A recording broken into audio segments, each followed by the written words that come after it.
보통 유학원이 많이 욕먹는 이유가 보면 학교 고르는 건 둘째치고 학교 고르는 건 결국은 엄마랑 자기가 고르고 싶은 학교를 열심히 찾아서 골라서 가잖아요.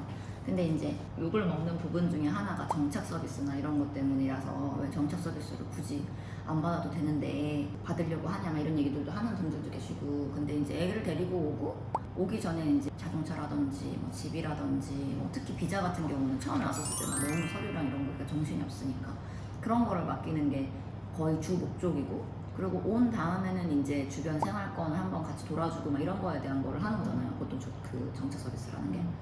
근데 그런 걸 했을 때 조심해야 되는 게 보면 우리 같은 경우는 예를 들어 비자 서비스다 하면 엄마가 서류를 정해서 보내주는 그거를 이메일로 보내주시면 됩니다 하면 뭐 공중부터 시작해서 학교에 갖다 주고 은행 갔을 때 서류 작성하는 것까지 우리가 다 하거든요. 근데 다른 사람들이 이제 나중에 막 얘기 들어보고 이것 때문에 뭐 고생했어요 저것 때문에 고생했어요 하시는 분들이 결국에 돌아서 우리를 만나게 되거나 이랬을 때 얘기를 들어보면 근데 그거를 디테일하게 챙기기가 어려우니까.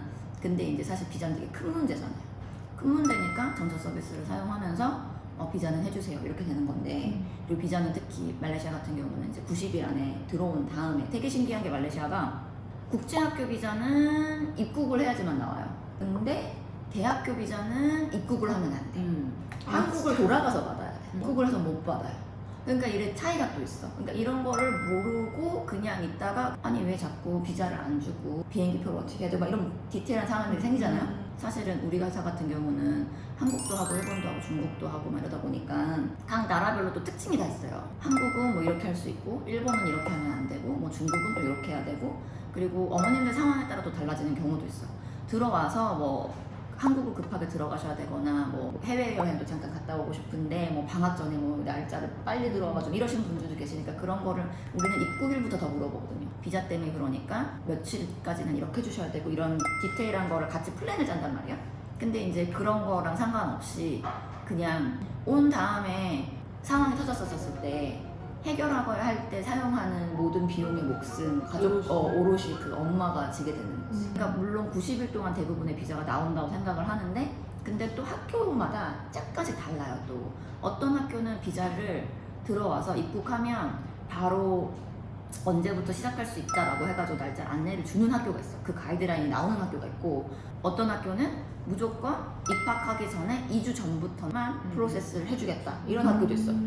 그리고 그냥 와서 네가 MOE만 받으면 우리는 바로 프로세스를 시작할 수 있다라는 학교도 있어. 근데 여기서 문제는 뭐냐면 예를 들어 특히 8월에 입학하시는 분들은 너무 일찍 들어와서 비자 프로세스를 너무 일찍 시작하면 나 1년마다 한 번씩 갱신을 해야 되는데, 그러면 여름방학 때마다 아무 데도 못 가는 거야. 왜냐면 여권을 맡겨야 되니까 이민국에. 그러니까 이제 여름방학 때 못 나가는데 그걸 생각하지 않고 MOE 나왔으니까 일찍 들어와도 그냥 비자 만들 수 있어요 라고 해버리면 그것만은 매해 여름방학에 한국도 못 가. 뭐 한국만 못 가면 또 다행이야. 근처 근처 말레이시아밖에 여행 못해. 여권이 없으니까. 그리고 중요한 게 또 방학 때는 사무실이 열심히 일을 할 수가 없어. 대부분 직원들이 이제 휴가 가고 이렇게 돌아가면서 쉬기 때문에 문은 열지만 그전처럼 막 진행 속도가 빠르지가 않으니까 시간도 더 걸린단 말이야.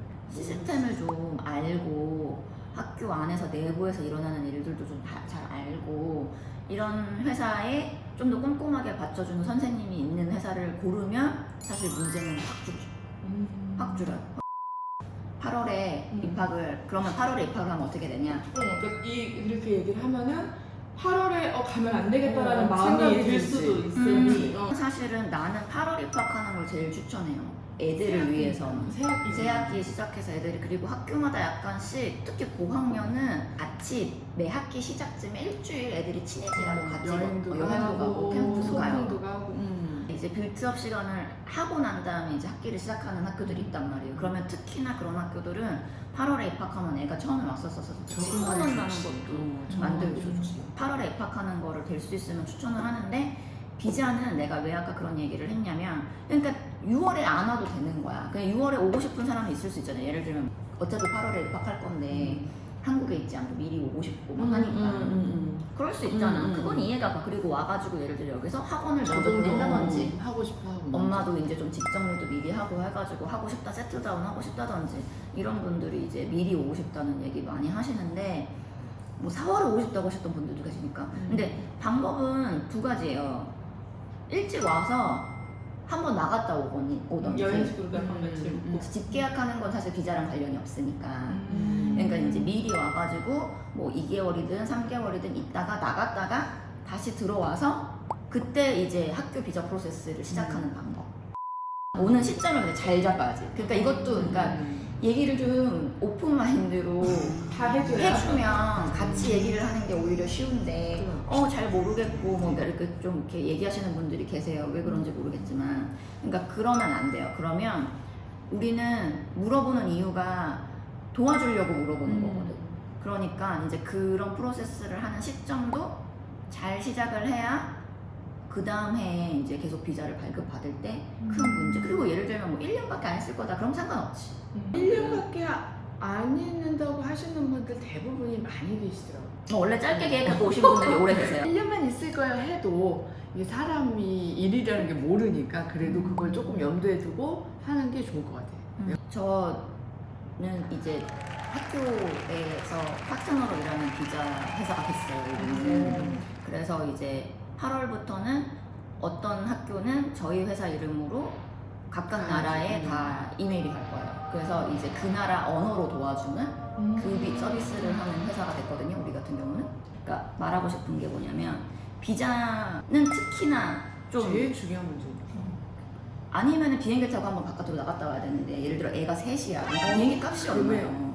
그리고 걔 케어를 어떻게 하냐고 3명 다 외국에서 힘들어. 근데 그런 케이스들을 워낙에 많이 보니까 비자 같은 경우는 그리고 막 그냥 뜬금없이 비자 해놨는데 매번 여름에 못 나가게 되거나 막 이런 경우 케이스들도 있고 근데 그게 경험을 안 해보시니까 모르시는 분들이 계시는 거죠. 거의 다 모르죠.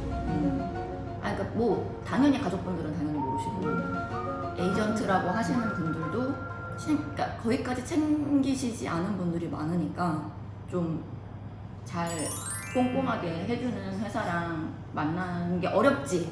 해주는 걸 모르니까 어떤 회사가 어떤 서비스를 해주는지 모르니까 어려운데 그런 부분은 잘 그렇게 좀 챙기시는 회사를 잘 고르시면 좋겠어요. 그러니까 사실 인터넷이라는 곳이 이제 이렇게 연락해가지고 얘기할 때도 그렇고 사실 얼굴 대면으로 얘기한 것도 아니고 그러니까 이 회사는 뭐 이런 서비스를 하는구나, 이 유학원은 이런 서비스를 하는구나라는 걸 보고 난 다음에 이제 연락을 하거나 하게 되잖아요.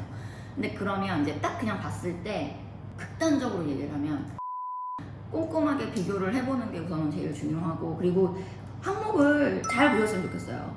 예를 들면 동행이 있고 대행이 있잖아. 그러면 이제 그 차이를 보는 사람들은 또 보시는데 아닌 사람들은 그냥 다 해준다고 생각하고 왔다가 근데 사실 종이로 이렇게 우리야 전문가적 입장에서 보니까 이게 딱 눈에 보이는데 사실 고객들 입장에서 볼 때는 그게 안 보이긴 하죠. 뻔해 안 보여. 그래서 우리가 하는 게 줌 미팅이에요. 저희는 우리는 줌 미팅을 항상 고객분들하고 해서 그분들이 확실하게 요구사항하는 니즈 부분이나 아니면 우리가 좀 이렇게 헷갈리는 부분 고객들이 봤을 때 한 번에 인지가 안 오는 부분에 대한 설명 그런 걸 우리는 항상 줌 미팅을 하니까 그러니까 그런 것도 좀 많이 꼼꼼히 좀 보셔서 이 회사가 믿을만하다. 왜냐면 아무리 싸게 해도 어쨌든 내 돈이 날리는 것처럼 되면 안 되니까 그것도 되게 중요해요.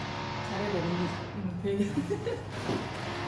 봉사를 하지도 않은 봉사를 또 갑자기 평소에는 네.